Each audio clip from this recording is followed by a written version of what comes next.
Hello दोस्तों, terrorist Hardeep Singh Nijjar की हत्या मामले में भारत और कनाडा के रिलेशंस बहुत ही ज्यादा खराब हो गए हैं। रिलेशंस में इतना तनातनी हो गई है कि इंडिया ने कनाडा के एम्बेसडर सहित उनके ऑफिसर्स को देश से निकल जाने का आदेश दे दिया है। और सिर्फ यही नहीं, कनाडा में काम कर रहे अपने एम्बेसडर और अदर ऑफिसर्स को भी वापस बुलाया है। ये सब सुनने के बाद में प्रश्न उठता है कि यह सब क्यों हुआ। तो इसका सीधा सा उत्तर है कि टेररिस्ट निज्जर की हत्या, इस हत्याकांड के बाद तनातनी का माहौल है, मगर इसके पीछे बड़ी वजह खालिस्तानी टेररिस्ट को कनाडा की तरफ से वर्षों से मिल रही हेल्प और इंडिया के हितों की अनदेखी है। आइए जानते हैं कि भारत और कनाडा के रिलेशंस इतने खराब कैसे हो गए। 20वीं सेंचुरी का 8th डिकेड, यह समय पंजाब में खालिस्तान को लेकर बढ़ती टेररिस्ट इंसिडेंट का था और कनाडा इसे बढ़ावा दे रहा था।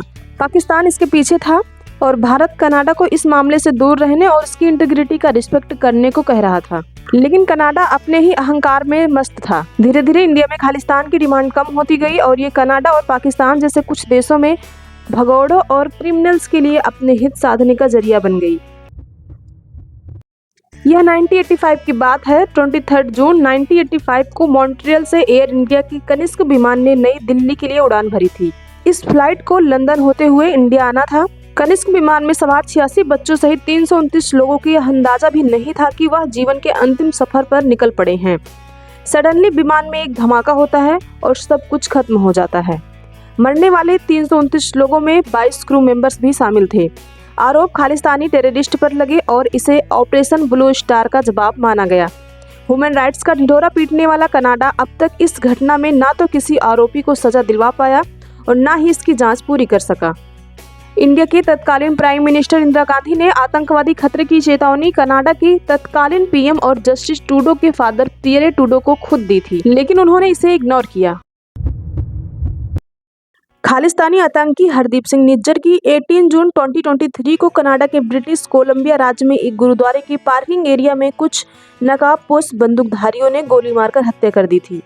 निज्जर की हत्या के कुछ हफ्ते बाद एक खालिस्तानी संगठन ने हत्या के लिए कनाडा में भारतीय उच्चायुक्त संजय कुमार वर्मा और महावाणिज्य दूत पूर्व श्रीवास्तव को जिम्मेदार ठहराने वाले पोस्टर जारी किए थे।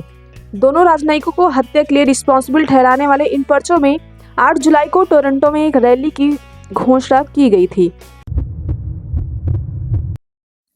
कनाडा के पीएम जस्टिस ट्रूडो ने 18 सितंबर 2023 को संसद में कहा कि निज्जर की हत्या में भारत की भूमिका की जांच की जा रही है। उन्होंने कहा था कि उनके पास इसके पुख्ता सबूत हैं। कनाडा की पुलिस ने 3 मई 2024 को इस मामले में 3 भारतीय नागरिकों को हिरासत में लिया था। हिरासत में लिए गए लोगों के नाम हैं करण बराड़, करणजीत सिंह और कमलप्रीत सिंह। भारत ने अक्टूबर 2023 में कनाडा के 40 राजनयिकों को मिली राजनीतिक छूट रद्द कर दी थी। भारत ने आरोप लगाया था कि कनाडा सिख अलगाववादियों को जो छूट दे रहा है वह भारत के साथ साथ कनाडा के लिए भी सही नहीं है। भारत का इस मामले में मानना रहा है कि कनाडा ने निज्जर की हत्या के मामले में केवल आरोप लगाया है, कोई सबूत नहीं दिया है। कनाडा में 2025 में चुनाव होने वाले हैं। प्रधानमंत्री जस्टिस ट्रूडो सिखों के समर्थन की उम्मीद कर रहे हैं। कनाडा की आबादी में सिखों की आबादी करीब 2.1% है। ट्रूडो 2015 में सत्ता में है।